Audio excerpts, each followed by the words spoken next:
எனக்கு நடந்த மாதிரி உங்களுக்கு நடந்திருக்கா? 8 மணிக்கு ஆட்டுக்கால் வாங்கிட்டு வந்து விறகடுப்பில் தான் செஞ்சு சமைச்சு திங்கணும்னு என் வீட்டுக்காரன் இருக்கானே அவன் சொல்லிட்டான். அதுக்காக உட்காந்து விறகடுப்பில் சமைச்சிட்ருக்கேன். 11 மணி ஆயிடுச்சு, இன்னும் அந்த ஆட்டுக்கால் வேலை. அவன் வந்துட்டுருக்கான், வேலை முடிச்சுட்டு 12 மணிக்கு தான் வருவான். வந்தோடனே சாப்பிடுவான். அவன் வர்றதுக்குள்ளேயும் செஞ்சிடலான்னு பார்த்தா முடியாதட்ட இருக்கு. கறி இன்னும் ஆட்டுக்கால் வேகலை.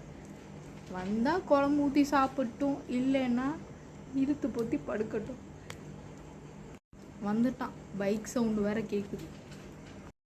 பேச்சுலர் கேர்ள்ஸ், தயவுசெய்து கல்யாணம் ஆன புதுசில் உங்கள் ஹஸ்பண்ட் ஃபேமிலிக்கு டேஸ்ட்டாக சமைச்சு கொடுத்துடாதீங்க. கொடுத்துட்டீங்க, உங்களுக்கும் இதே நிலமை தான். வாவ் சூப்பர், வேறு லெவல், உன்ன மாதிரி யாரும் சமைக்க மாட்டாங்க அப்படின்னு ஒரு மயிரும் சொல்ல மாட்டானுங்க. நம்ம தான் அந்த சூட்டில் தந்தூரி சிக்கனாகவே மாறிடுவோம். அப்பையும் கூட பாராட்ட மாட்டானுங்க இந்த புருஷனுங்க.